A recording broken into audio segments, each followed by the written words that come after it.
63 नैनार भगवान शंकर के 63 शिवभक्त ऐसे हुए जिनकी कथा आज भी पूरा संसार गाता है। उनको नैनार कहा गया। गिनती में वो 63 नैनार रहे। 63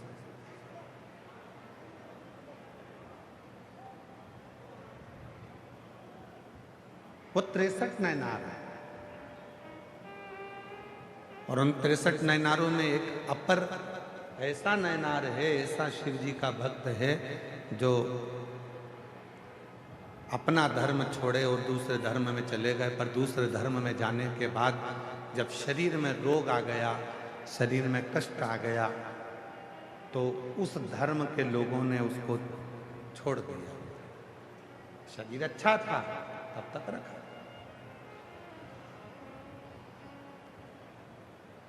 शरीर श्रेष्ठ था तो रखा, फिर छोड़ दो।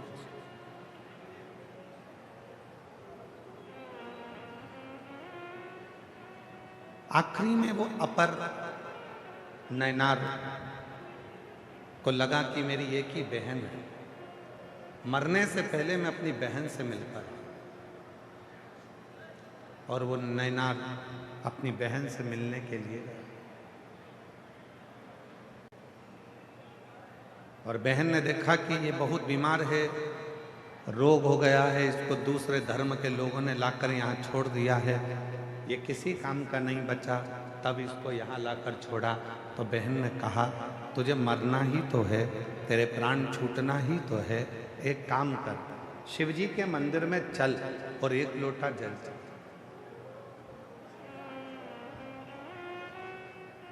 वो अपर नैनार ने कहा कि मैं शंकर जी के मंदिर जाऊंगा तो लोग क्या कहेंगे कि ये पहले तो उस धर्म में चले गया और अब वापिस पलट कर आया और शिव जी के मंदिर जाना चालू कर दिया। बहन ने कहा दुनिया कहेगी कहने दे, दुनिया ताना देगी देने दे, दुनिया अपशब्द कहेगी कहने दे, तू तो चल शिव के मंदिर में एक लोटा जल चढ़ाने चल। और शिव के मंदिर में वो अपर अपनी बहन के साथ में जल चढ़ाने के लिए जैसे ही गया, उसने जल शिव जी पे चढ़ाना प्रारंभ करा और उस जल का प्रोक्षण अपने ऊपर करा, उस जल का आचमन उसने करना प्रारंभ करा।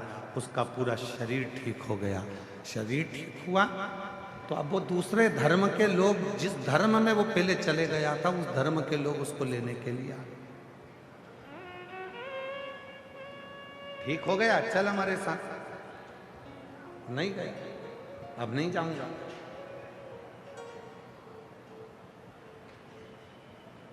जब दुनिया के धक्के खा लेता है इंसान, जब दुनिया की ठोकर खा लेता है इंसान, और ठोकर खाने के बाद जब देवाधिदेव महादेव की शरणागति में जाता है, तब उसका जीवन सार्थक हो पाता है।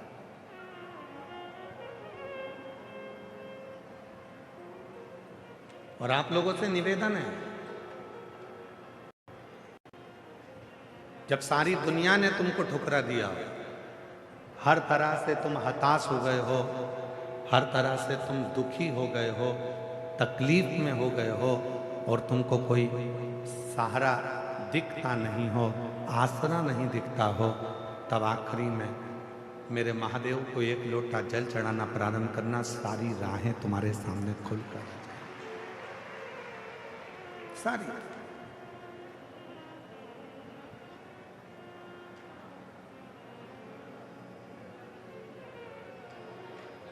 और शंभु शरणे पड़ी मांगू घड़ी रे घड़ी, दुख काटो दया करी दर्शन आपो। ओ शंभु शरणे मांगू घड़ी रे घड़ी, दुख काटो दया दर्शन शंभो शरण पड़ी मांगू घड़ी रे घड़ी दुख काटो दया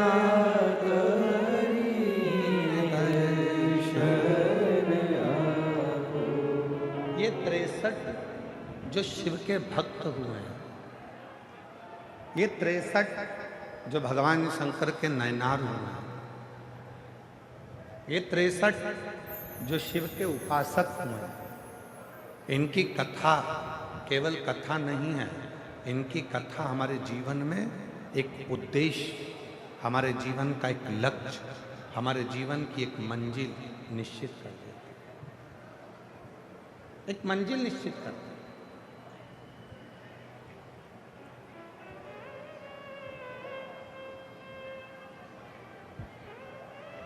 ये 63 नैनारों की जो कथा है, ये हमारे जीवन में एक बल उत्पन्न करती है, हमें बल देती है, हमें अविरल भक्ति प्रदान करती है।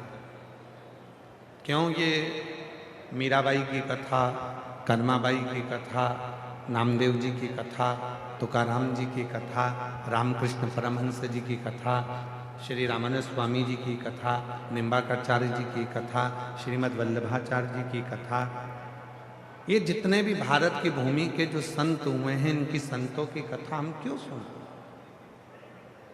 क्यों श्रवण करते, जिससे हमारे भीतर भक्ति प्राप्त हो, भक्ति का बल बने। पर सुनोगे तो ही तो भक्ति का बल बढ़ेगा। जिसने जिंदगी में सुन लिया, उसी ने जिंदगी में बहुत कुछ कर लिया, और जो सुनकर ही नहीं चला तो उसने अपनी जिंदगी को केवल बर्बाद कर लिया, सुने ही नहीं। पर क्या सुनना है, कैसे सुनना है, और क्या सुनकर अपनी जिंदगी में उतारना है, ये आपको आना चाहिए। ये कोई सिखाने वाला नहीं होगा आपको कि आपको क्या सुनना है और क्या नहीं सुनना, और क्या अपनी जिंदगी में उतारना। अयोध्या में एक थी मंथरा, लोग कहते हैं उसने कैकेयी की बुद्धि बिगाड़ दी। शिव महापुराण की कथा श्री रामचरितमानस का छोटा सा संवाद लेकर चलती है। ऐसा नहीं कि राम कथा शिव महापुराण में नहीं है, छोटा सा संवाद रामचरितमानस का शिव महापुराण में वर्णन आता है। एक मंथरा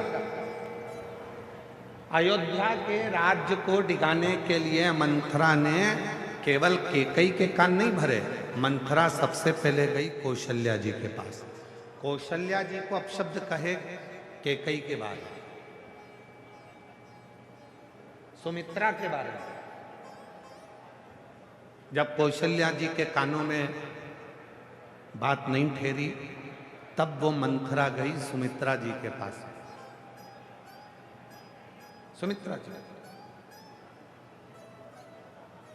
सुमित्रा जी ने भी उसकी बात नहीं मानी।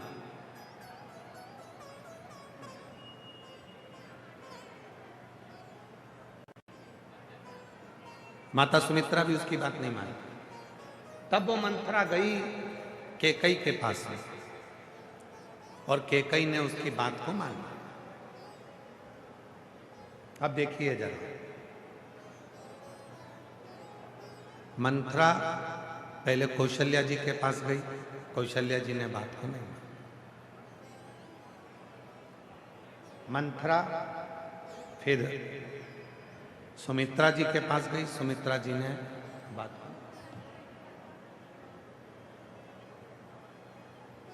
फिर मंथरा गई कैकेयी के पास, और कैकेयी ने बात को मान लिया। और इसके बाद भी मंथरा गई। ऐसा नहीं कि मंथरा कैकेयी के बाद कहीं नहीं गई, मंथरा गई। जब भरत जी अपने नाना के घर से आए तो मंथरा उनके पास भी गई, और जो भरत जी के पास जाकर मंथरा ने बोलना चालू करा तो भरत जी को गुस्सा आया और मंथरा को उठाकर पटक दिया। उसने नहीं सुना, भरत जी ने भी नहीं सुनी, कौशल्या जी ने भी नहीं सुनी, सुमित्रा जी ने भी नहीं सुनी। सुनी तो केवल एक ने सुनी, वो कैकेयी ने सुनी। उस मंथरा ने कौशल्या जी के माध्यम से घर को तोड़ना चाहा। उस मंथरा ने सुमित्रा जी के माध्यम से घर को तोड़ना चाहा।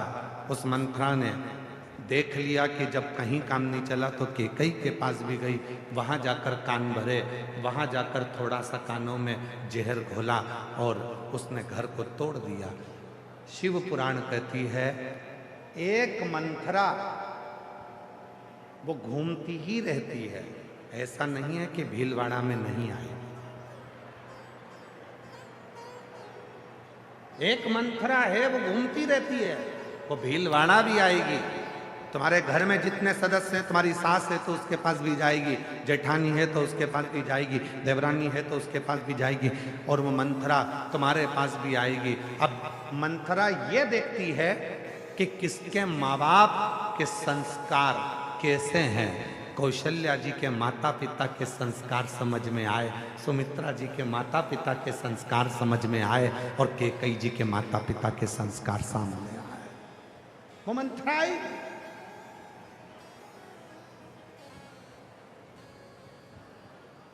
मंथरा जानती थी कि कैकई के माता साधारण नहीं थी।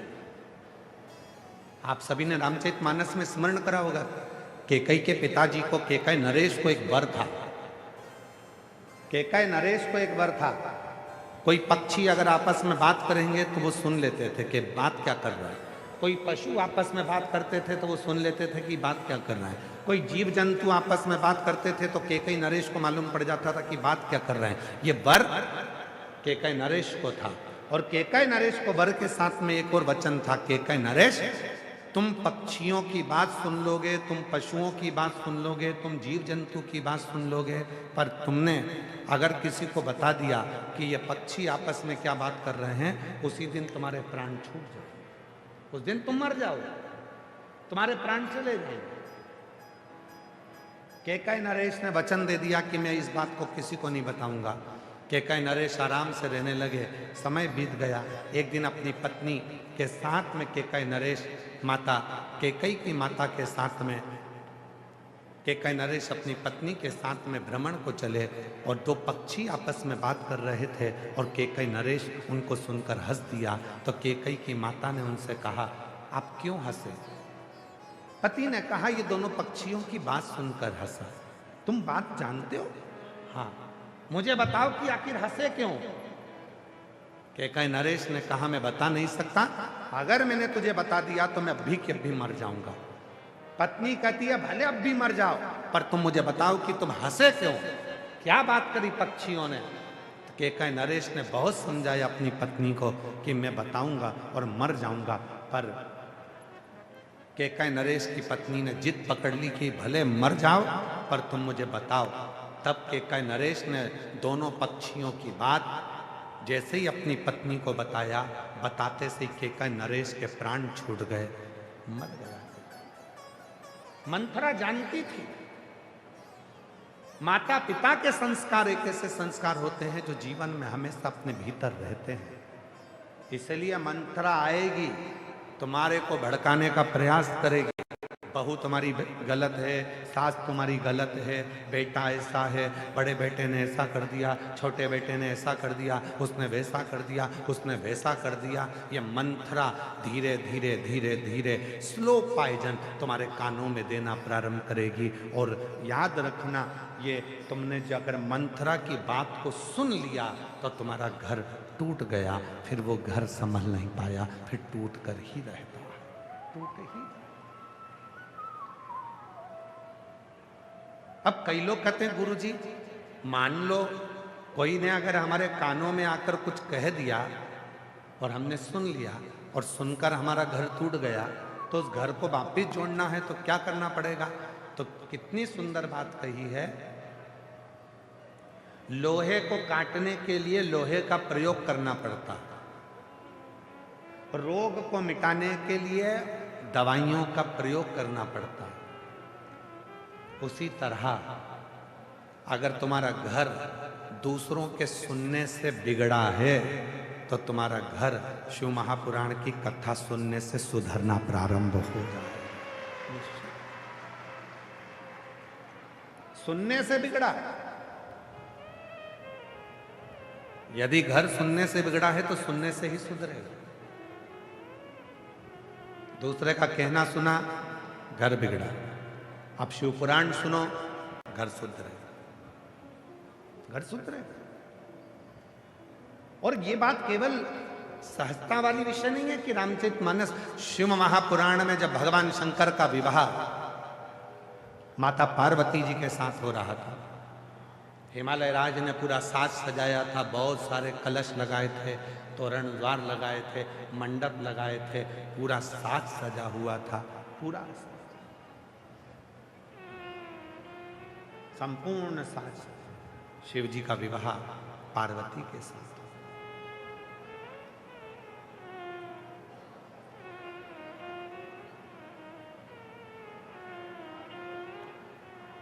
पार्वती जी का श्रृंगार हुआ, विवाह हुआ। दूल्हा बनकर भगवान शिव आ भी गए। पार्वती जी के साथ उनका विवाह होने लगा।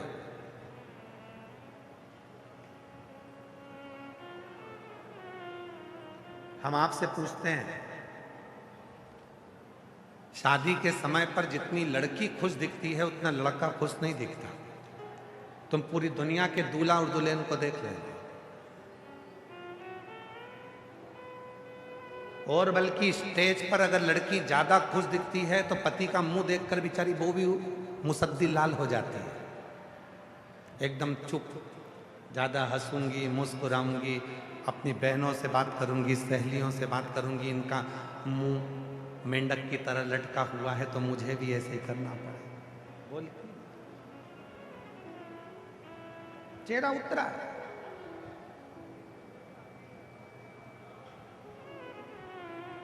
क्यों गुरुजी? पार्वती जी के भी चेहरे पर बहुत मुस्कुराहट थी। शादी के समय पर हंस रही, मुस्कुरा रही, और पार्वती मैया खूब मुस्कुरा रही, खूब हंस रही, प्रसन्न है। होना चाहिए। जिंदगी के ये जितने 16 संस्कार हैं, जीवन के जितने 16 संस्कार हैं, इन 16 संस्कार में आपके चेहरे पर प्रसन्नता होना चाहिए, मुस्कुराहट होना चाहिए। और यहां तक शिवपुराण कहती है कि आखिरी का जो संस्कार है ना, अंतिम संस्कार, शिवपुराण कहती है उसमें भी आपके चेहरे पर मृत्यु की सैया पर भी अगर आपके प्राण छूट रहे हैं तो मृत्यु की सैया पर भी आपके प्रसन्नता होना चाहिए कि अब उस अभी तक संसार से मिला था, अब जा रहा हूं उस परमात्मा से मिलने के लिए। ये मेरे चेहरे की प्रसन्नता है, प्रसन्न।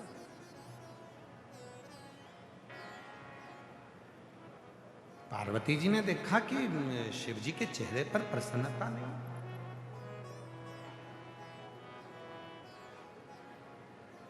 क्या बात है? एकदम जैसे शंकर भगवान पहले थे वैसे ही आज नजर आ रहे हैं, कोई अंतर ही नहीं दिख रहा। विवाह में तो खुश होना चाहिए, पर इनके चेहरे पर तो कोई प्रसन्नता दिख ही नहीं रही। बात क्या?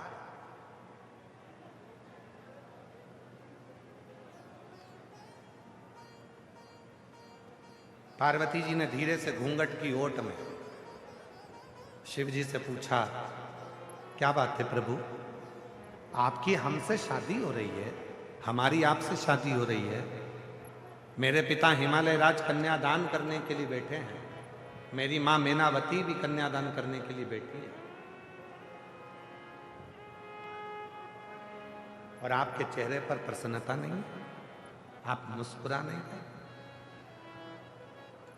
शंकर भगवान बोले, पार्वती, जिंदगी का कोई सा भी पहलू हो, घर में करोड़ों का धन भी आ जाए ना, तो व्यक्ति को अपने पुराने समय को नहीं भूलना चाहिए। और जिंदगी में कितना भी दुख आ जाए, व्यक्ति को अपने पुराने स्मरण को नहीं भूलना चाहिए। सम रहे, सम सम रहे, हाँ सम। मैं समझी नहीं। शिवजी ने कहा पार्वती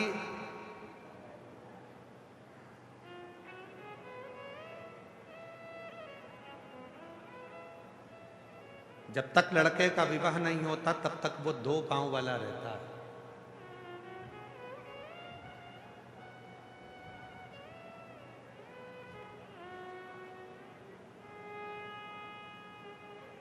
दो पांव का रहता है, कहीं पर भी जाता है, कहीं पर भी आता है, मानव का जीवन जीता है, खाता है, पीता है, रहता है। शादी हो गई, उसके साथ में 2 पांव और जुड़ गए। अभी तक वो मानव था, अब 4 पांव वाला हो गया, मतलब वो पशु हो गया। कितने पांव का हो गया? जम के बोलो। जिसके साथ वो फेरे ले रहा है 2 पांव उसके हैं, 2 पांव पीछे पीछे जो चल रही है उसके हैं। अब वो 4 पांव का हो गया, पशु हो गया। पशु का मतलब है अब उसके ऊपर भार आ गया, बोझा आ गया। गधे जैसा अब उसको बोझ ढोना ही ढोना है। पूरे परिवार को लेकर चलना है, सबको लेकर चलना है। अब उसके ऊपर भार आ गया।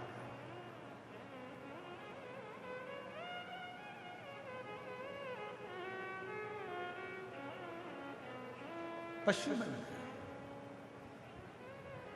दुनिया के लोग कहते हैं शंकर भगवान पशुपतिनाथ है। शिव महापुराण में भगवान शंकर के विवाह का प्रसंग कर रहा है कि भगवान शंकर पार्वती जी से कहते हैं कि केवल मैं अकेला पशुपतिनाथ नहीं हूं। जिस लड़के की शादी होती है और वह अपनी पत्नी के साथ जब 7 फेरे लेता है तो वो भी पशुपतिनाथ बन जाता है। वो भी पशुपति, मतलब अब तेरे ऊपर भी भार आ गया। अभी तक 2 चरण थे, अब 4 चरण आ गए। अभी तक 2 पांव थे, अब 4 पांव आ गए। जब 4 पांव आ जाए तो समझ लेना कि बोझा ढोना चालू करना है, सबका वजन ढोना है। ससुराल वालों को भी झेलो और अपने परिवार वालों को भी झेलो। वो कुछ बोले उनको भी झेलो, वो कुछ बोले उनको भी झेलो। सारे रिश्ते नाते कुटुंब कबीला सब बोझा कंधे पर आ जाता। तो इतनी सी बात पे डर रहे हो? पार्वती जी ने कहा इतनी सी बात पे डर रहे हो? शंकर भगवान बोले इतनी सी बात पे नहीं डर रहा। 4 पांव के बाद में 6 पांव भी होंगे। समझ गए आप लोग? जम के तो बोलो जरा। 4 पांव के बाद कितने होंगे? 6 पांव। हमारे 2 बच्चे भी होंगे। और 6 पांव किसके होते हैं? शंकर भगवान अपनी शादी में जो ज्ञान दे रहे हैं वो संसार के एक एक व्यक्ति को उस ज्ञान को धारण करना चाहिए। जब तक तुम्हारे 2 पांव हैं, तुम मानव हो, इंसान हो, जा रहे हो, ला रहे हो, कमा रहे हो, एंजॉय कर रहे हो, खा रहे हो, दोस्तों के साथ बैठ रहे हो, घूम रहे हो, फिर रहे हो, सब कुछ है। पर शादी हो गई, 4 पांव हो गए। 2 तुम्हारे, 2 धर्म पत्नी के, 4 पांव हो गए। 4 पांव हो गए मतलब तुम्हारे ऊपर बोझ हो गया। पशु करना पड़ेगी, सबके लिए संभालना पड़ेगा, सबको जोड़ना पड़ेगा। इसके बाद में अभी 2 पांव और बढ़ने वाले हैं, मतलब तुम्हारे घर में 2 बच्चे होने वाले हैं। अब कितने पांव हो गए? मतलब 1 बच्चा होने वाला है तो कितने पांव हो गए? 6। अब तुम्हारे घर में बेटा जन्म लेगा, बेटा जन्म लिया तो कितने पांव हो गए? 6 पांव। अब तुम्हारे घर में बच्चे 6 पांव हो गए। 6 पांव किसके होते हैं? मधुमक्खी के। 6 पांव किसके होते हैं? मधुमक्खी के। मधुमक्खी जैसे, मतलब अभी तक तुम इंसान थे, मनुष्य थे, मानव से अब तुम्हारे 4 पांव हुए, पशु बन गए। पशु से अब तुम घर में एक बेटा हो गया, उसके 2 पांव आ गए तो तब मधुमक्खी हो गए। मधुमक्खी का मतलब होता है फूलों का रस लाते जाओ, छत्ते में डालते जाओ, कमाते जाओ, घर में भरते जाओ, कमाते जाओ, भरते जाओ, कमाते जाओ, भरते जाओ। इन औलादों के लिए भरते जाओ, इन परिवार वालों के लिए भरते जाओ। मतलब 6 पांव होते से तुम मधुमक्खी हो गए।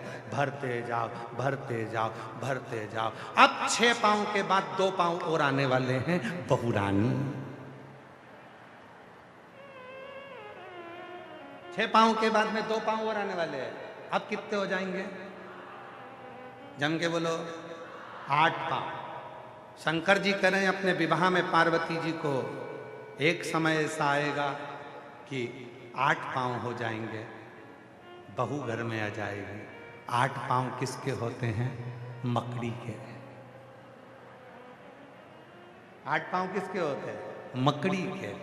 शंकर जी कहते हैं जब 8 पांव हो जाएंगे, इतना जाल बिछा लूंगा अपने व्यापार का, अपने घर का पूरा जाल ऐसा बिछा लेता हूँ, खूब कमाता हूँ, खूब बढ़ता हूँ, खूब जाल बिछाया, फैक्ट्री, दुकान, घर, गाड़ी, बंगला, बच्चे, बच्ची, बहू, सबका जाल बिछा, और एक दिन उसी जाल में फंसकर मैं मर जाता हूँ और आगे बढ़ नहीं पाता हूँ। ये जिंदगी।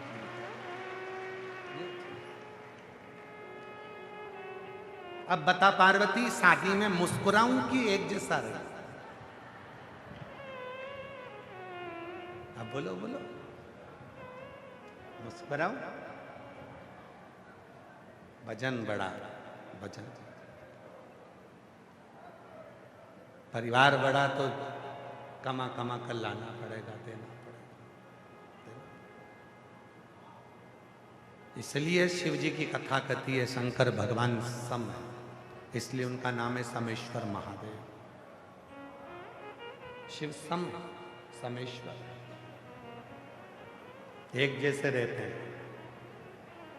कोई मन में विचार नहीं, कोई मन में सोच नहीं, कोई मन में विचार नहीं इस तरह का कि मुझे क्या मिले। फिर वो किसी ने एक बहुत सुंदर बात कही कि 4 दिन की चांदनी फिर अंधेरी, फिर वही। दूल्हों को देखो, शादी में जो दूल्हा सबसे ज्यादा नाचता है, बाद में पानी की बाल्टी और दूध की थैली वही खरीदने जाता है।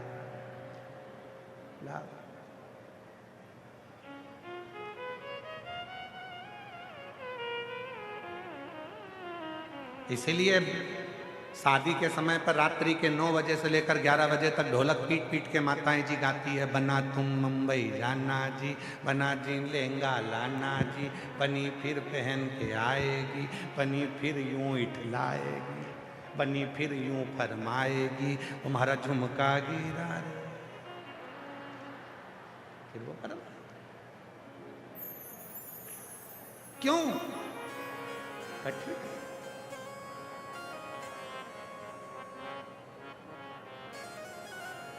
अच्छा, प्रसन्नता किसको हो?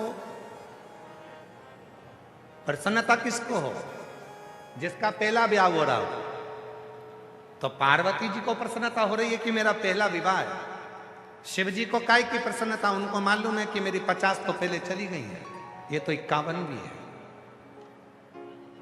जो गले में मुंडों की माला है शिव जी के, शंकर जी के गले में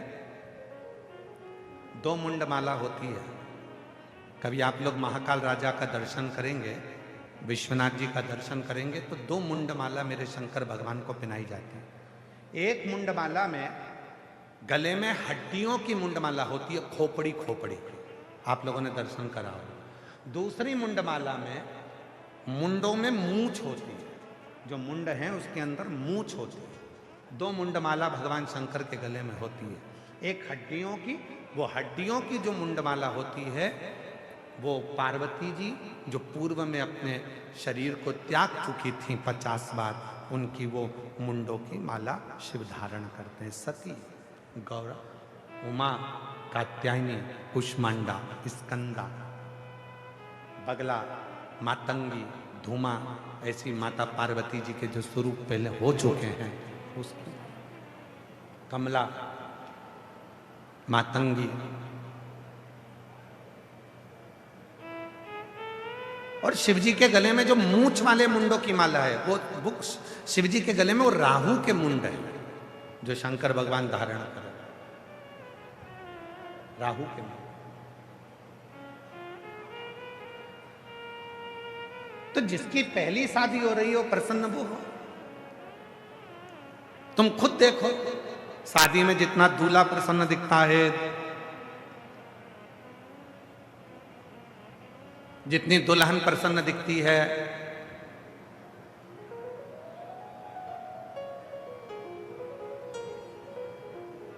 उतना कोई प्रसन्न नहीं दिखता, क्योंकि सबको मालूम है विवाह होने के बाद में जो परिस्थिति का बोझा हमारे सिर पर आएगा, जो बोझ हमारे सिर पर आएगा उसको हमको झेलना पड़ेगा। और प्रसन्नता किस चीज के लिए?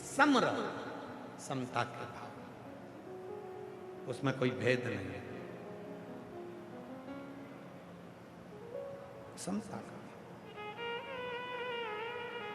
और जिसने अपनी जिंदगी को समता में जीना प्रारंभ कर लिया, दुख आया कोई बात नहीं, इतने समय सुख तो होगा, कोई बात नहीं, अच्छा आएगा, समय बदलेगा, आएगा। कितना सुंदर कहा, अग्नि पुराण में वर्णन आता है, स्वयं अग्नि पुराण में वर्णन करते हैं, सूर्य नारायण भगवान अपनी धर्म पत्नी संध्या से कहते हैं, संध्या सुन, पृथ्वी पर जितने भी तीर्थ हैं ये भक्ति भी देंगे और शक्ति भी देंगे। संध्या, पृथ्वी पर जितने तीर्थ हैं, आप वृंदावन जाइए, आप अयोध्या जाइए, आप जहां द्वारका जाइए, जगन्नाथ जाइए, आप केदार आप जहां जाना चाहो, बद्रीश जाइए, आप जहां मर्जी पड़े वहां जाओ और तीर्थों का दर्शन करो। दुनिया के जितने तीर्थ हैं भगवान सूर्य नारायण माता संध्या से कहते हैं ये भक्ति भी देते हैं और शक्ति भी देते हैं। इसलिए हमारे सनातन धर्म में कहा जाता है कि तीर्थ यात्रा जरूर करा करो, तीर्थ में जरूर जाया करो, वहां भक्ति भी मिलेगी और शक्ति भी मिलेगी। भक्ति और शक्ति ये दोनों मिलती है। पर सूर्य नारायण भगवान ने माता संध्या से कहा, संध्या, दुनिया के जितने तीर्थ हैं ये भक्ति देते हैं, शक्ति देते हैं, पर दुनिया में शंकर भगवान के जितने ज्योतिर्लिंग हैं वो 12 ज्योतिर्लिंग दुनिया की तकदीर बदल देते हैं। ये 12 ज्योतिर्लिंग दुनिया की तकदीर बदलने वाले हैं। याद रखना, तीर्थ भक्ति देगा, शक्ति देगा, पर तुम्हारी तकदीर को बदलने की सामर्थ्यता यदि कहीं मिलेगी तो वो 12 ज्योतिर्लिंग में भगवान शंकर का जब तुम दर्शन करोगे। वो कितने ज्योतिर्लिंग हैं? जम के बोलो जरा, जम के। 12। महीने कितने हैं? 12। क्यों 12 ज्योतिर्लिंग 12 महीने के लिए बनाए गए?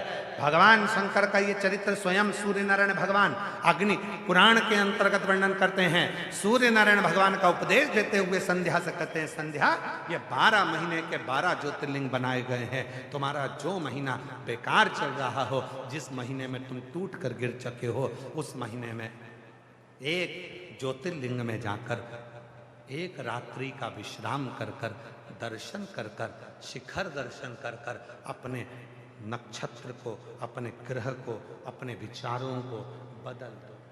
ये 12 ज्योतिर्लिंग क्या करते हैं? भक्ति अपनी जगह, शक्ति अपनी जगह। ये 12 ज्योतिर्लिंग मनुष्य के समय को, मनुष्य की तकदीर को बदल कर रख देते हैं। अगर दुख है तो सुख का अनुभव वो करना प्रारंभ कर देता है, सुख का। और शिव महापुराण में एक बात कही, ये तो हो गई अग्नि पुराण की बात। शिव महापुराण के कुमार खंड में, शिव महापुराण के कुमार खंड में वर्णन करते हुए श्री वेद व्यास जी वर्णन करते हैं कि यदि संसार का मनुष्य 12 ज्योतिर्लिंग में दर्शन करने नहीं जा सकता तो अपने घर के नजदीक में जो शिवलिंग विराजमान है, उस शिवलिंग पर जब वो जल चढ़ाना प्रारंभ करता है तो 12 ज्योतिर्लिंग के देव भी उसको स्वीकार कर कर उसका समय पलटना प्रारंभ कर देते, उसका समय। और इसके प्रमाण शिव महापुराण वर्णन करते हैं। एक पत्र है, अच्छा है, देखिए।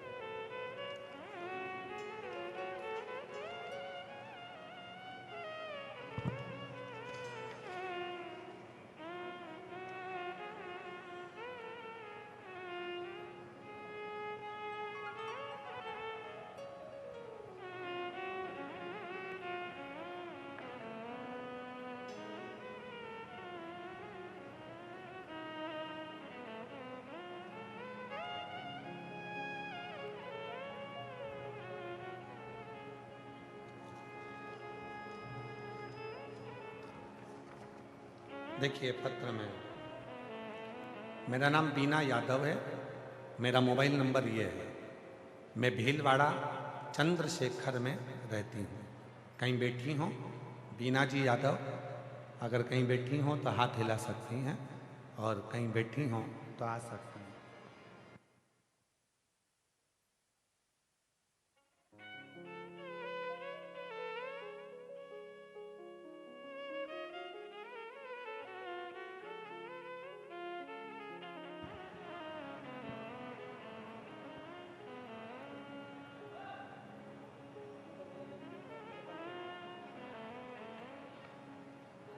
एलईडियाँ अलग चल रही हैं, कथा अलग चल रही है, तो उसको पूरा सेट करो ना तुम लोग।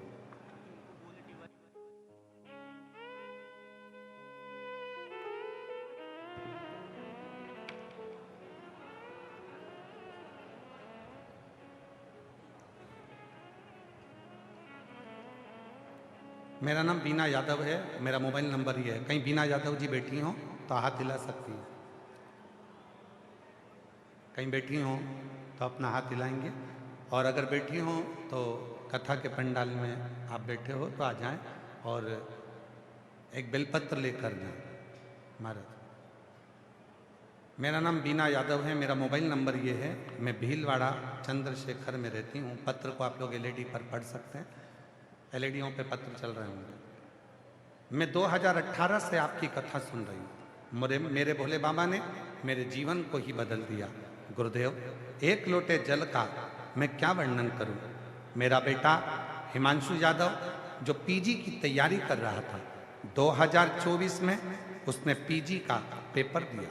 उसने सोचा कि मेरा एमडी मेडिसिन में एडमिशन हो जाएगा, पर उसका नंबर नहीं आया, और मेरे बेटे के साथ उसका दोस्त भी एमडी मेडिसिन की तैयारी कर रहा था और उसका नंबर आ गया। मेरा बेटा रह गया। मेरे बेटे ने कहा, माँ आप रोज मंदिर जाती हो, वहाँ जाकर साफ सफाई करती हो, पूजन करती हो, फिर भी बाबा ने नहीं सुनी। मैंने कहा निराश मत हो, बाबा जरूर सुनेगा। मेरे साथ तू भी मंदिर जाना चालू कर, तेरी बाबा जरूर सुनेगा। मेरे बेटे ने मंदिर जाना शुरू किया और दुगनी मेहनत आपके कहने पर करना प्रारंभ करी। आप कहते हो कि पढ़ाई को 4 गुना कर दो, मेहनत 4 गुना करो, और आखिरी में बेलपत्री पर शहद लगाकर शिव को समर्पित करो। मेरे बेटे ने वही करा, और बाबा की कृपा से मेरे बेटे का मथुरा में एमडी मेडिसिन के नंबर पर सिलेक्ट हो गया। मैं बाबा को धन्यवाद देती हूँ। और आज 2025 में वापस पेपर दिया मेरे बेटे को, तो रेडियो लॉजिस्ट के पद पर मेरे बेटे को नियुक्ति मिल गई। मैं बाबा को यहाँ धन्यवाद देने के लिए आई हूँ। एक लाइन अच्छी लिखी है, देवता देते हैं पल्ला झाड़ कर, और मेरा महादेव देता है छप्पर फाड़ कर। शिव कृपा करता है, शंकर करुणा।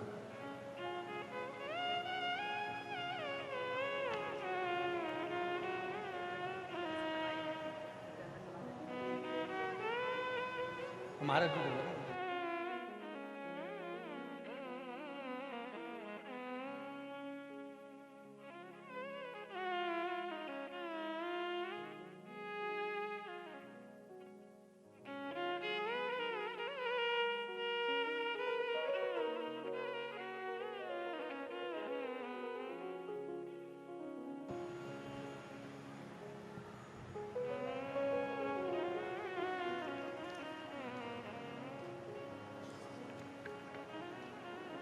जोरदार ताली बजाएं।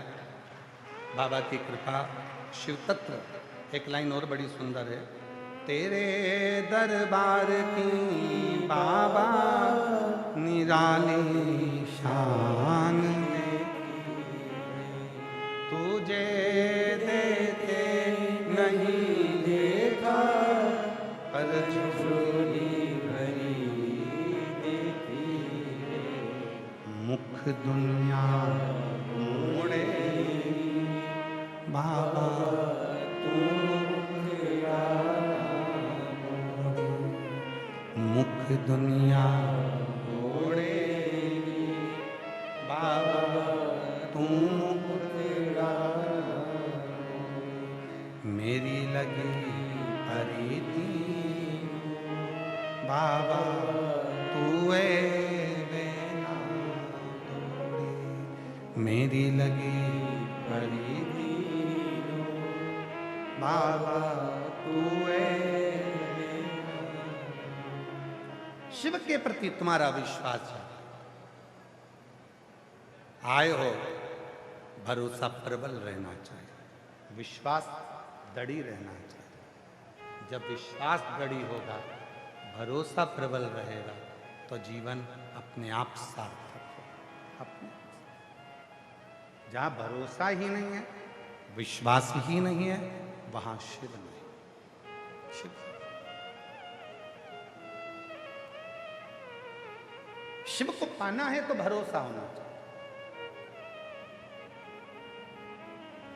शिव महापुराण का कौमार्य खंड कह रहा है, आप 12 ज्योतिर्लिंग में अपना तकदीर बदलने के लिए, भाग्य बदलने के लिए नहीं जा सकते, तो अपने घर के नज़दीक में जो शंकर भगवान का शिवालय है, अपने घर के नज़दीक में जो शिवलिंग है, उस पर एक लोटा जल चढ़ाना प्रारंभ कर दो।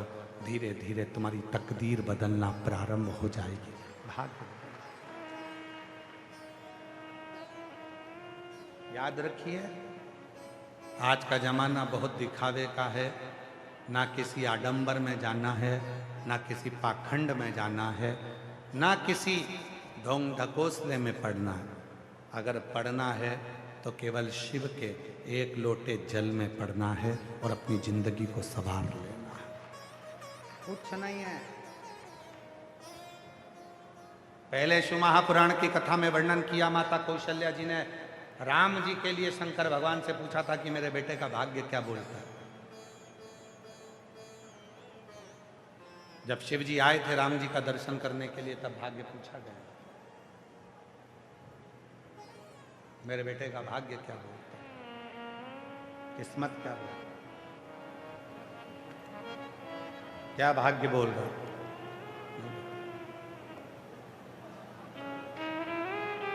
बताइए।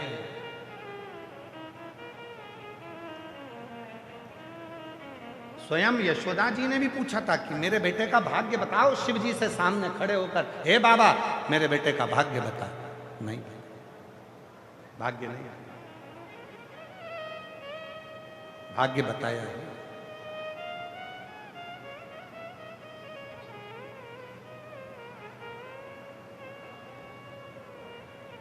भाग्य नहीं।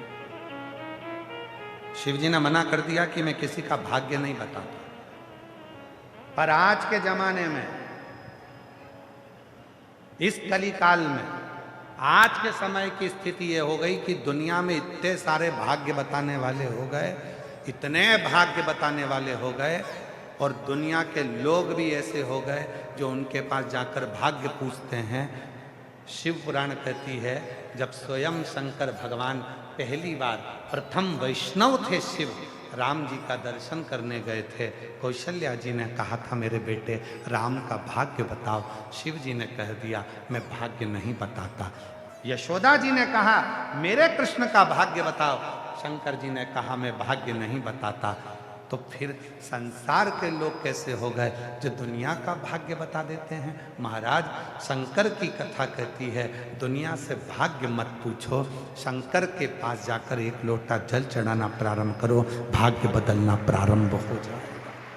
क्यों आडंबर में फंसना, क्यों इधर उधर डोलना, क्यों विचारों में फंसना, क्यों यहां वहां जाना, क्यों, किस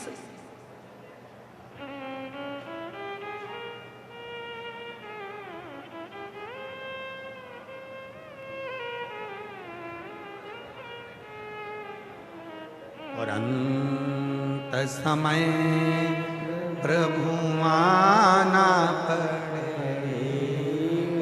मेरी जीजियों को सबको याद है, जितनी मेरी भीलवाड़ा की बहनें बैठी हैं, जितने मेरे जीजा बेटे हैं, जितनी मेरी बेटियां, जितने बेटे, जितने मेरी बुजुर्ग माँ बाप बैठे हैं, सबको एक एक लाइन याद है। इसलिए केवल हम नहीं बोलेंगे, आप सबको साथ में बोलना। आप ये मत सोचो कि मैं, आपकी बात शिव तक पहुंचना चाहिए, इसलिए आपको बोलना। ये शिव पुराण की कथा नहीं है कि आप मौन होकर चुप होकर केवल सुनते रहो। जहां बोलने की बात आए वहां बोलो, जिससे अपने बात को शिव स्वीकार करे। और अंत समय प्रभु वचन दिया निभाना पड़ेगा। आए ना आए प्रभु कुटुंब कबीरा अंत समय प्रभु आना पड़ेगा। वचन दिया तो निभाना पड़ेगा। अंत समय प्रभु आना पड़ेगा। अंत समय में कोई आए ना आए पर तू आना, मेरे दुखड़ों को मिटाने के लिए तू आना, कोई दूसरा नहीं आएगा।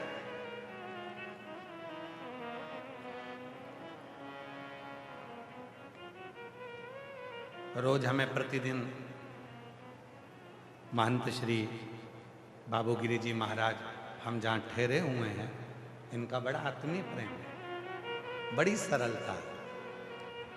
एक संत की जो सहजता होती है वो महंत श्री बाबू गिरी जी महाराज के चेहरे पर झलकती है और उनका भाव झलकता है। रोज हम कल भी बोले थे उनको कि आप हमें लेने मत आया करो, हम तो बाबा की कथा है पहुंच जाएंगे, पर फिर भी वो कल हमको लेने, आज हमको फिर लेने आए तो हमने उनको यही कहा कि बाबा महाराज जी मत लेने आया करो, हम पहुंच जाएंगे। महाराज जी बोले नहीं नहीं महाराज जी, बड़ी मुश्किल से तो भीलवाड़ा आना हुआ है और भीलवाड़ा में ये योग लगा है शिव जी की कथा का, तो हमें तो मौका मिला है, इसलिए भाव है, सहजता, सरल।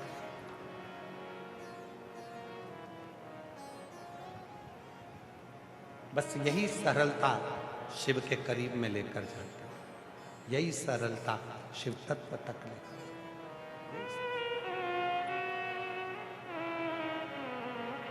शिव के नजदीक ले जाने का सबसे सुंदर तरीका आपके भीतर की नम्रता, सरलता। आप स्वयं शिव महापुराण की कथा को उठाकर देखिए, भगवान विष्णु शिव जी को भजते,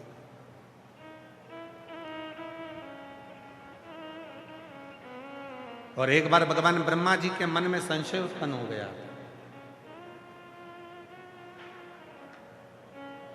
और ब्रह्मा जी के मन में जब संशय उत्पन्न हुआ तो ब्रह्मा जी ने कहा कि इस सृष्टि का पालन करता मैं हूं, इस सृष्टि का संहार करता मैं हूं, इस सृष्टि का रचना करता मैं हूं, इस सृष्टि को चलाने वाला मैं हूं। ब्रह्मा जी के मन में एक थोड़ा सा कुछ अहम उत्पन्न हो गया, और जहां अहंकार आ जाता है वह सब कुछ नष्ट हो जाता है। स्वाभिमान और अभिमान ये दो शब्द हैं। स्वाभिमान भीतर उतरता जाता है और अभिमान सामने झलकता जाता है। स्वाभिमान और अभिमान दो।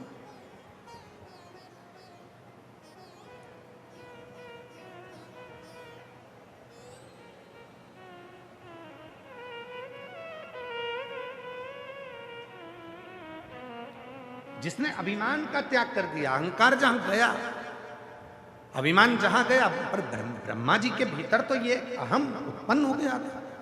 ब्रह्मा जी के भीतर अभिमान आ गया था, और ये अभिमान कोई थोड़ा बहुत नहीं था, बहुत बड़ा अभिमान था। सृष्टि का रचना करता मैं, सृष्टि का संहार करता मैं, सृष्टि को रचने वाला मैं, सृष्टि को बनाने वाला मैं, सृष्टि को चलाने वाला मैं।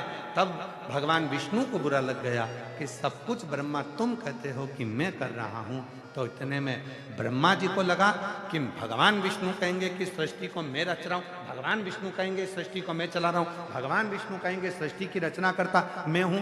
तो इतने में भगवान ब्रह्मा जी ने पूछा कि आप कहते हो कि मैं ब्रह्मदेव अगर रचना करता नहीं हूं, संहार करता नहीं हूं, सृष्टि को चलाने वाला नहीं हूं, तो फिर इस सृष्टि को कौन चला रहा, कौन बना रहा, कौन संहार कर रहा? भगवान नारायण ने खुद का नाम नहीं लिया।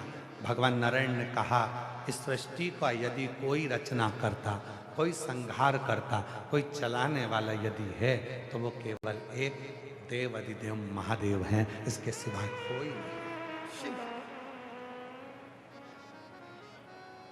और तेरी कृपा बिना न हिले एक भी अणु,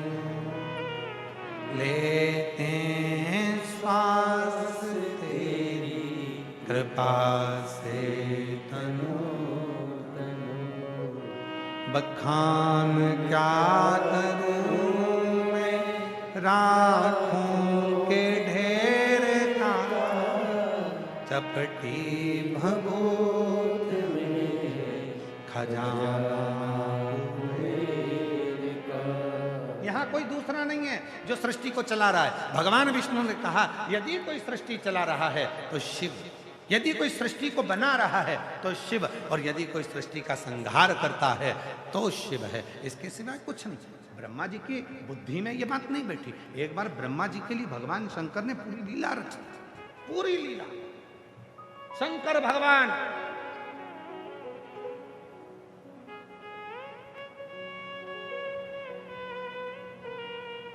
जब विवाह कर नंदी पर बैठकर जाने लगे, और जैसे ही शंकर जी नंदी पर बैठकर जाने लगे तो ब्रह्मा जी ने शिव जी को रोक लिया, हाथ जोड़े। ब्रह्मा जी के भीतर का विमान फिर झलका। ब्रह्मा जी ने कहा शादी आपकी थी, विवाह आपका था, पूरी सृष्टि को, जितने भी 33 कोटि देवता हैं उनको, जितने भी पशु हैं उनको, जितने पक्षी हैं उनको, जितने गंधर्व, जितनी अप्सरा, जितने नाग, जितने किन्नर, जितने पशु पक्षी जीव जंतु, सबको ब्रह्मा जी बोले देखो मैंने सबका भंडारा भोजन भरण पोषण किया, तुम्हारी शादी में शिव, तुम्हारी शादी। ओहो, शिव जी क्या नंदी रोककर कहा कि मैंने आपकी शादी में सबका भंडारा भोजन किया? कई बार यहाँ या तो शिव पुराण की कथा है, आपको पहले भी कहा है, आज फिर कहते हैं, कथा करवाने वाला भी शिव है, कथा बाचने वाला भी शिव है, और कथा सुनने वाला भी शिव है। यहाँ कोई दूसरा है ही नहीं, कोई दूसरा नहीं है।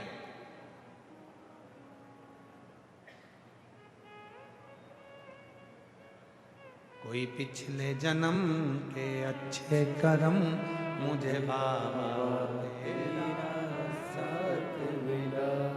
यहाँ कोई दूसरा नहीं है, यहाँ केवल शिव है। यहाँ जितनी मेरी जीजियां बैठी हैं, जितने मेरे जीजा बैठे हैं, जितनी मेरी बेटियां बैठी हैं, बेटा बैठे हैं, जितने बुजुर्ग माता पिता बैठे हैं, जितने मेरे भाई बैठे हुए हैं, ये सब शंकर का एक स्वरूप है।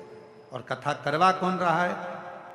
महंत श्री बाबूगिरी जी महाराज के रूप में कहीं शिव ने इनको पकड़ लिया, अपना गण बनाकर इनको आगे कर कर फिर धीरे से विधायक जी को जोड़ लिया, फिर धीरे से पूरी टीम को जोड़ लिया, फिर धीरे धीरे धीरे धीरे पूरा भीलवाड़ा का एक एक बच्चा, एक एक बच्चा, एक एक नारी, एक एक पुरुष, भीलवाड़ा का एक एक बच्चा इस पूरी कथा को जुड़ गया। मतलब शंकर ने अपना परिवार तैयार कर कर इस शिव महापुराण की कथा को करवा दिया। कोई एक नहीं।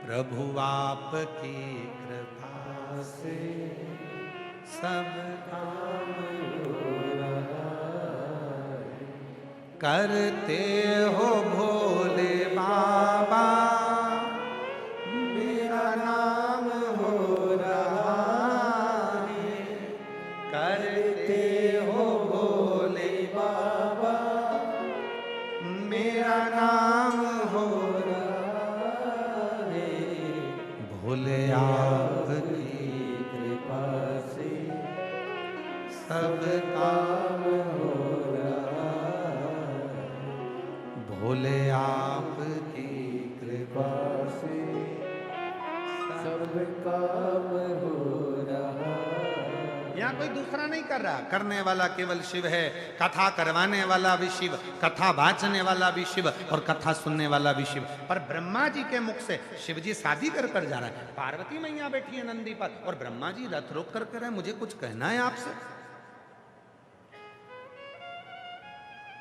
निवेदन है 7 दिन अपने मुख से कहना बंद कर दो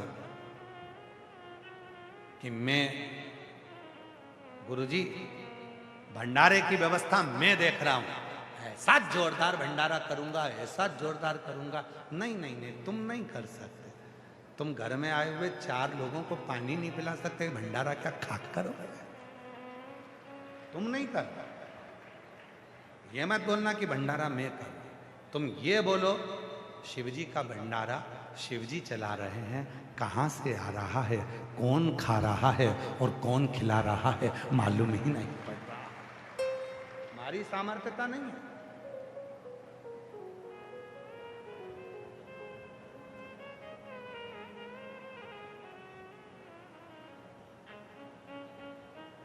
मकर संक्रांति पे पतंग उड़ाते हो? अरे जम के तो बोलो। वो जो डोरा है नहीं, जब कोई कहा करे कि मैं कर रहा हूं तो तुम ऐसे चालू कर दिया करो, वाह क्या कहे, आन दो और आन दो और आन दो। तुम नहीं, वो करा रहा, उसके सिवा कोई नहीं करता। एक भी अणु उसके बिना नहीं हिल सकते। एक सुंदर लिखा है, जिसने भी लिखा है देख।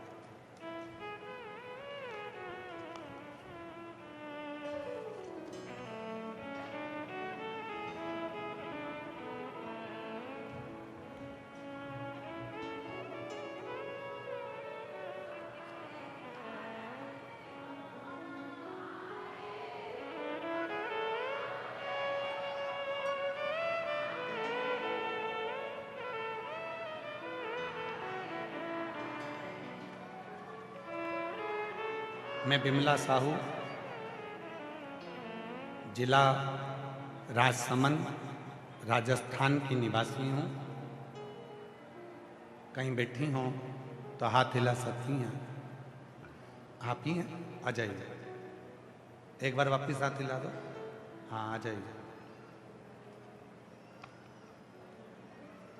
मैं बिमला साहू, जिला राजसमंद, राजस्थान की निवासी हूँ। मैं क्या बखान करूँ गुरुदेव। कुबेर भंडारी बाबा ने मेरे ऊपर ऐसी कृपा की है, पत्र को आप लोग एलईडी पर पढ़ सकते हैं। कुबेर भंडारी बाबा ने मेरे ऊपर ऐसी कृपा की है जो हमने कभी सोचा भी नहीं था। मेरी बेटी 2 वर्ष से नीट की तैयारी कर रही थी, लेकिन लाख परिश्रम करने के बाद भी सिलेक्ट नहीं हुआ तो उसने पूरी तरह हार मानी और मुझसे नहीं होगा। किंतु मैंने उसे बाबा पर भरोसा कर एक बार फिर तैयारी कर। सियोर वाला बाबा कहता है मेहनत को 4 गुना कर दे, शिव जी को 1 लोटा जल चढ़ाना प्रारंभ कर दे। शिव जी का जल चढ़ा हुआ नंदी के पास बैठकर पीना प्रारंभ कर दे। पशुपति नाथ का व्रत मेरी बेटी ने करा और स्वयं मेरी बेटी कथा के एक पंडाल में पहुंच गई, वहां कथा श्रवण करी। उसके मन में और विश्वास हो गया कि अब तो मैं डॉक्टर बनूंगी ही, चाहे कुछ भी हो जाए। गुरुदेव, शिव की कृपा ऐसी हुई, बाबा ने मेरी बेटी को सिलेक्ट कर दिया और उसका नीट क्लियर हो गया। आज मेरी बेटी डॉक्टर बन रही है और उसको गवर्नमेंट कॉलेज मिल गया। मैं बाबा को यहाँ धन्यवाद देने के लिए आई हूँ, जो शिव हमारी भीलवाड़ा में आकर ये पवित्र कथा का लाभ मिल रहा है। शिव तत्व है।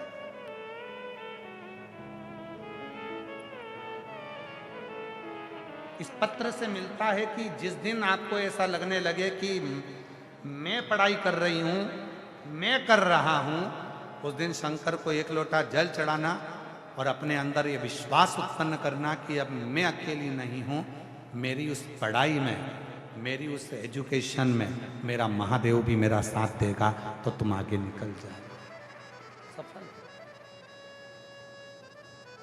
कोई दूसरा नहीं। शिव। एक पत्र और है, देखिए।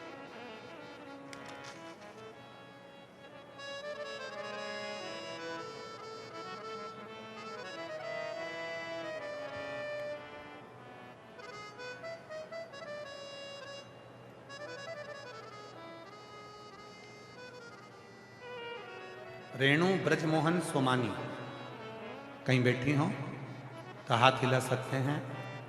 मैं रेणु ब्रजमोहन सोमानी, आप ही हैं? हाथ हिला दो ऐसा एक बार। आ जाइए, एक बेलपत्र लेकर जाइए। मेरे भोले बाबा का मैं क्या वर्णन करूं। मैं रेणु ब्रजमोहन सोमानी, मेरा मोबाइल नंबर ये है गुरुदेव।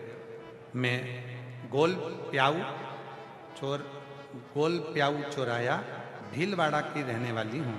मेरे भोले बाबा का मैं क्या वर्णन करूं। एक लोटा जल और बिलपत्र पर लगाया गया शहद, शिव उसको स्वीकार करता है, ये मैंने खुद देखा है। गुरुदेव, मेरा बेटा हर्षित जो कि सीए इंटर एग्जाम 4 बार में पास हुआ, एक बार में एक ग्रुप पास हुआ, दूसरी बार में दूसरा ग्रुप पास हुआ।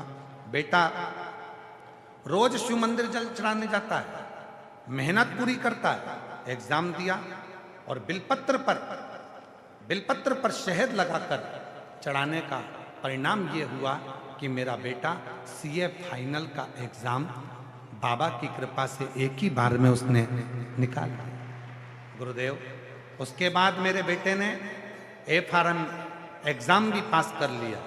अब बाबा की कृपा से सीए एग्जाम की तैयारी और बाबा की कृपा से सारे CFA की तैयारी, उसने FRM की परीक्षा भी क्लियर कर ली, अब CFA की एग्जाम क्लियर करने की तैयारी कर रहा और पूरा भरोसा है मुझे, इतनी एग्जाम जितनी उसने दी सब शिव के भरोसे से, और एक भी एग्जाम उसकी रुकी नहीं, सब क्लियर करता गया। बाबा, ये बेलपत्री का जो शहद है ना, ये लाभ बहुत देता है और व्यक्ति को बल भी बहुत देता है। एक लाइन अच्छी लिखी है, उसको आप और हम पढ़ें और दोहराएं।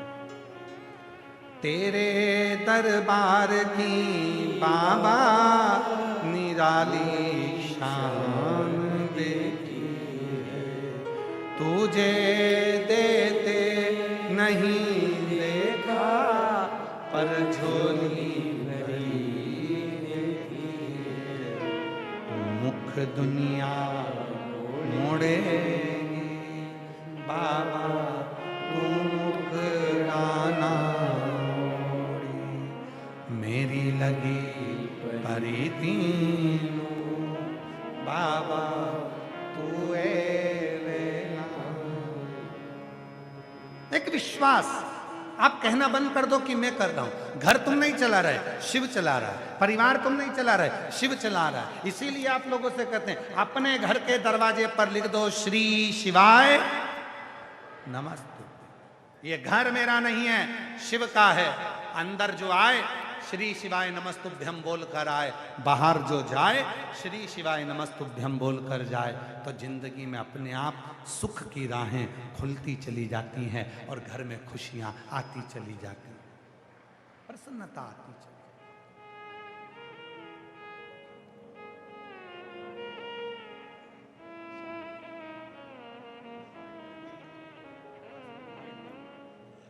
आप होते नहीं, आप तो खुश होइए, बेटा डॉक्टर बन रहा है, इससे ज्यादा क्या चाहिए।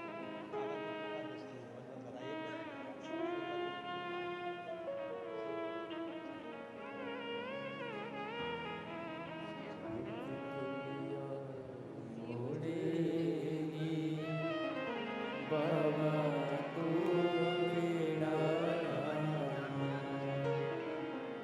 दुनिया मोड़ेगी, बधाई। बेटे ने सीए क्लियर करा और बड़े ही शिव की कृपा से उन्नति की सीढ़ी पर चढ़ा। एक बार जोरदार ताली बजाकर साथ होता।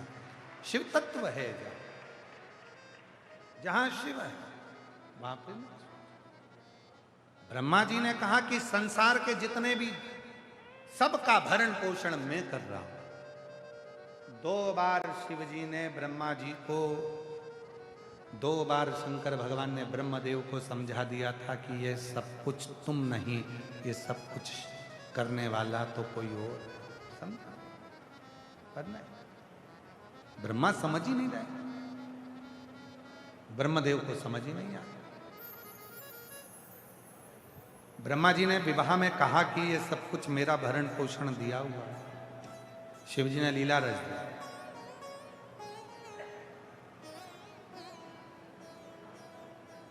शिव जी ने लीला रच।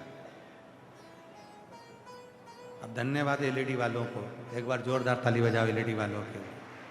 साधुता आया जो सही जगह लाकर छोड़ा आप आपने।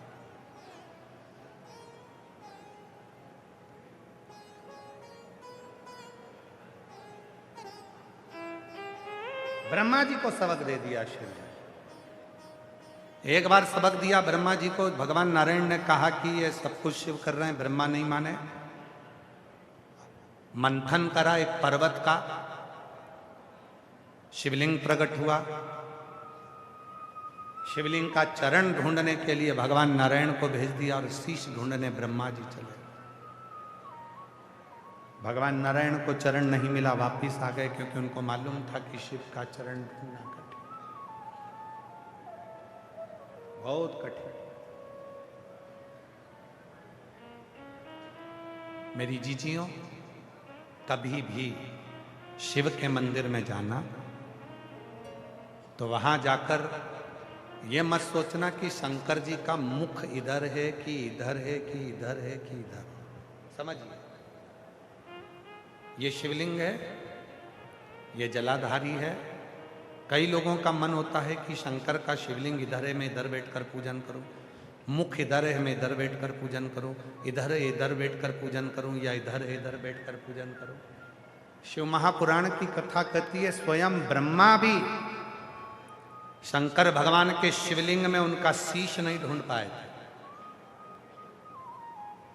स्वयं भगवान नारायण भी भगवान शंकर के शिवलिंग में चरण नहीं ढूंढ पाए थे, वापिस आ गए। इसलिए जल चढ़ाते समय आप ये मत सोचना कि शंकर का मुख किधर है। जल चढ़ाते समय आप ये विचार करना कि मैं कहीं पर भी बैठकर मेरे पिता को याद करूंगी तो उसको हिचकी जरूर आएगी, वो मुझे याद जरूर करे।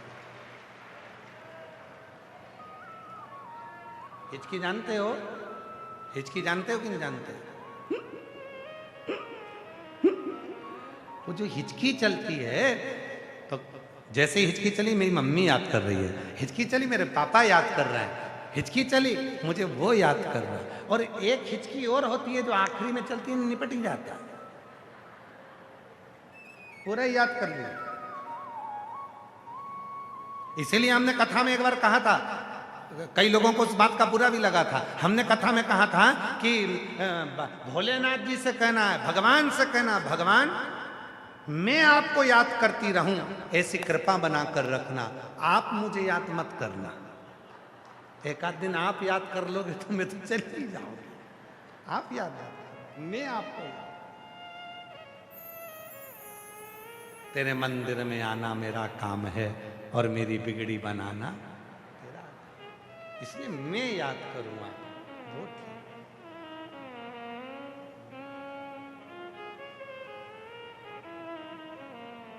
निवेदन भगवान शिव घड़दानी त्रिकालदर्शी कैलाशी अविनाशी भगवान शंकर की पवित्र कथा कर रहे हैं, शिव महापुराण की कथा वर्णन कर रहे हैं।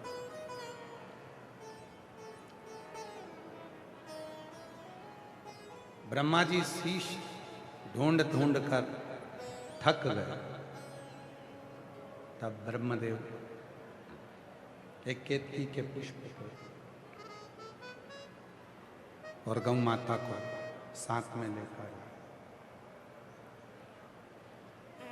केतकी के पुष्प ने भी झूठ बोला,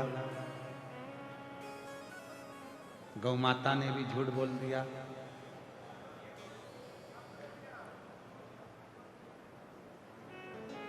और अंत ये रहा कि ब्रह्मा जी भी झूठ बोले। और इतना झूठ ब्रह्मदेव बोलते गए बोलते गए बोलते गए, तो अंत ये हुआ कि ब्रह्मा जी का सिर कट गया, शीश कट गया। अब ये कथा तो अपन ने बारंबार श्रवण करी है कि भगवान नारायण का नाम सत्य नारायण हो गया था, क्योंकि उनने सत्य बोल दिया। ब्रह्मा जी का कटा हुआ सिर बड़ का पेड़ बन गया था, बट वृक्ष। अब ब्रह्मा जी का जो दूसरा अभिमान है, शिव जी के विवाह में, भगवान शंकर के विवाह में स्वयं ब्रह्मदेव कहते हैं कि वो भी नंदी रोककर, जब शिव जा रहे हैं, विदा हो गई है, तब ब्रह्मा जी रथ रोक कर कह रहे हैं कि भोलेनाथ ये संपूर्ण जीवों का भोजन, भंडारा, महाप्रसाद सब मैंने कराया। ब्रह्मा जी के शब्द सुन और ब्रह्मदेव के शब्द सुनकर शिवजी नंदी पे से नीचे उतर। अभी आपको कथा में कहा कि ये कहना छोड़ दो कि आप कुछ कर रहे हो। भोले आपकी कृपा से सब काम हो रहा है, बाबा आपकी कृपा से सब सब काम हो रहा है। करते हो भोले बाबा, मेरा नाम हो रहा है, करते हो भोले बाबा मेरा नाम हो रहा है। भोले आपकी कृपा से सब काम हो रहा है, शंभु आपकी कृपा से सब काम हो रहा है। शिव पुराण कहती है ब्रह्मा जी के भीतर का संशय आज ही शिव को मिटाना। पार्वती जी को लेकर पहुंच गए काशी।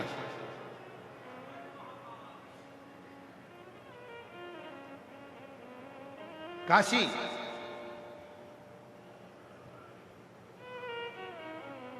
पहले लेकर गए थे कैलाश, पर कैलाश पर पहुंचकर माता पार्वती जी बहुत रोई, आंख में आंसू भर भर कर रोई। शिव जी ने पूछा तू कैलाश आकर रो रही है? कैलाश पर? पार्वती जी कहती हैं हर लड़की की एक ख्वाहिश होती है कि वो शादी कर कर ससुराल जाए, पर मेरी किस्मत तो देखो, शादी करके भी मैं मायके में ही हूं। शिव जी ने पूछा मायका? हाँ। पार्वती जी बोली हिमालय राज की बेटी हूं और ये कैलाश भी हिमालय में आता है, तो ये तो मेरा मायका ही हुआ ना, मैं तो ससुराल गई नहीं। और हर लड़की की इच्छा रहती है कि वो ससुराल तो जाए। अब मेरा ससुराल तो बताओ कहाँ है? शंकर भगवान पार्वती जी को वापिस नंदी पर बिठाए, पूरी पृथ्वी का भ्रमण कराता हूं, जो अच्छा लगे वही ससुराल बना ले।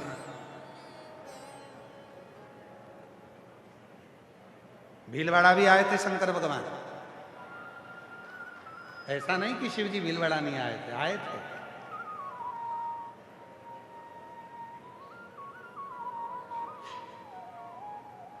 पार्वती जी पहले भीलवाड़ा को ही ससुराल बना रही थी, पर शंकर भगवान ने कहा भीलवाड़ा के लोग ज्यादा प्राण खाएंगे, रहने दे तू तो यहां से चल। रोज रोज कहेंगे हम आपके साले, हम आपकी साली, रोज रोज आएंगे, तो भगवान उनको कहा चल दूसरी जगह। भ्रमण करते करते मेरे भोले बाबा चले गए काशी में, और पार्वती जी को काशी ऐसी सुंदर लगने लगी, वो नंदन वन इतना सुंदर लगा। पार्वती जी ने कहा इसी नंदन वन में मैं रहूंगी और मेरा ससुराल ये नंदन वन रहेगा। और वही नंदन वन आज काशी कहलाता है, जो भगवान शंकर का सुंदर स्थान है। पार्वती जी की सहजता उनको बड़ा अच्छा लगा। पहुंच गई पार्वती जी काशी में। शिव जी ने कहा पार्वती जी ब्रह्मा जी को थोड़ा सबक सिखाना है।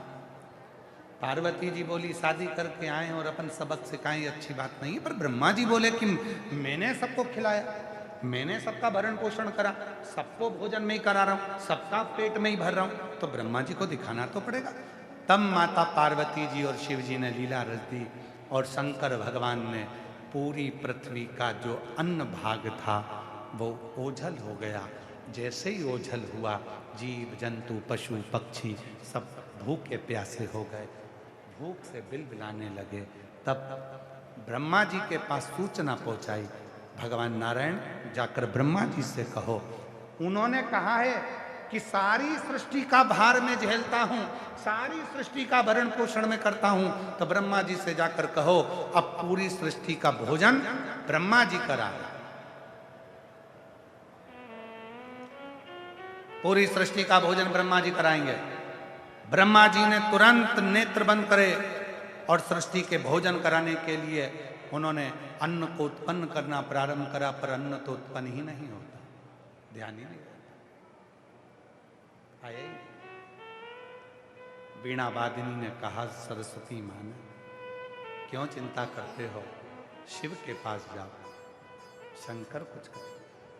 ब्रह्मा जी का अभिमान टूटा, और जब तक व्यक्ति के भीतर अभिमान रहता है तब तक वो शिव का नहीं हो पाता।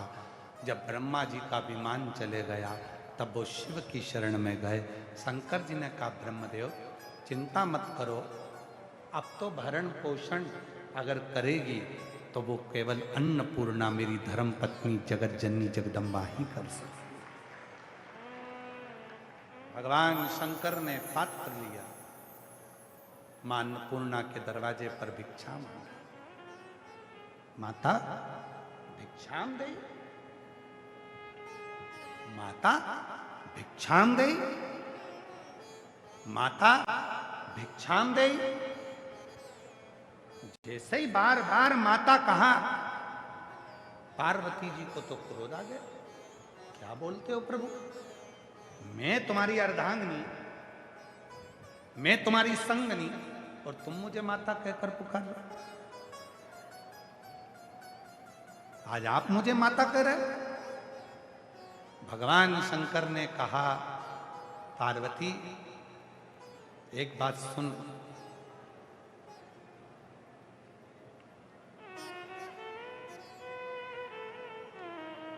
दुनिया की कोई भी नारी,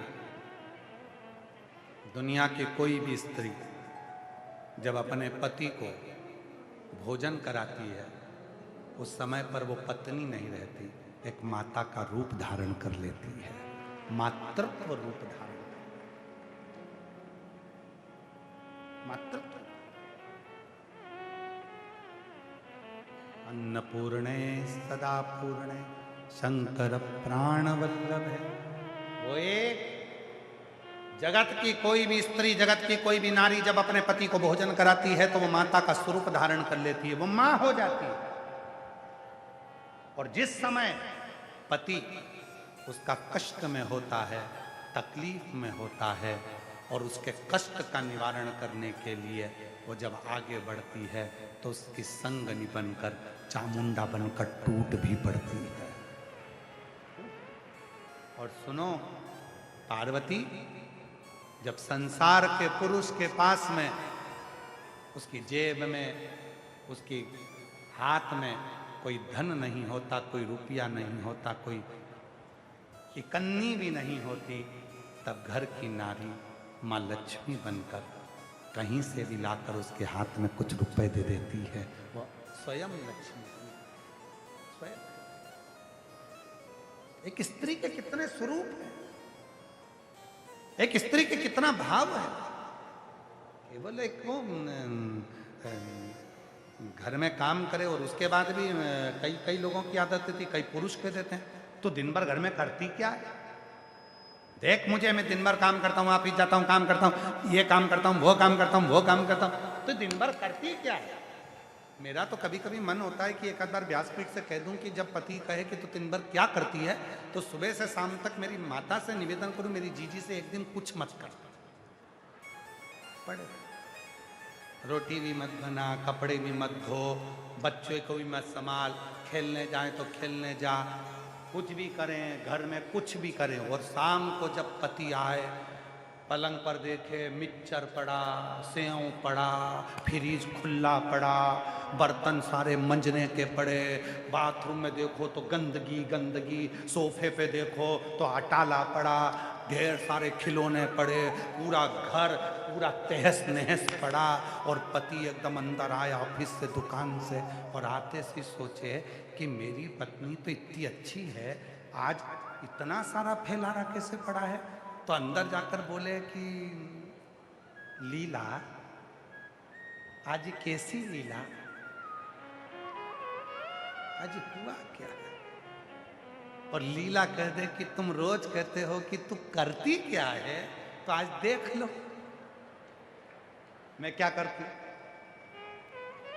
ये जितना फैला रहा है तुम्हें दिख रहा है, बर्तन धोऊं, कपड़े धोऊं, बर्तन मांजूं, कपड़े मांजूं, सब धो धुआ के बाथरूम साफ करूं, रसोई घर साफ करूं, पोछा लगाऊं, झाड़ू लगाऊं, बच्चे संभालूं, कपड़े बदलूं, ये करूं, वो करूं, और उनका ध्यान रखूं, बच्चों का भोजन बनाऊं, तुम्हारा टिफिन बनाऊं, तुम्हें खाना खिलाऊं, दरवाजे पर फिर कोई बेल बजा दे, दौड़ दौड़ कर जाऊं, फिर किसी से मिलूं, फिर कोई आ गया, फिर उसको जवाब दूं, और दिन भर काम कर दी, और उसके बाद भी तुम शाम को आकर के तू करती क्या है?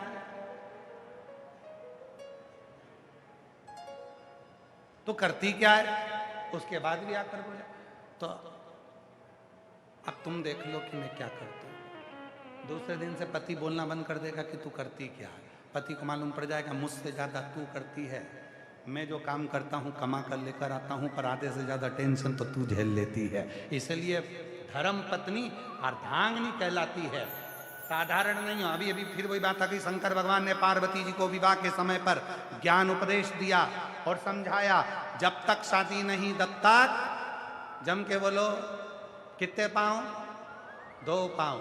शादी होने के बाद 4 मतलब पशु, पशु जैसा बोझड़ो।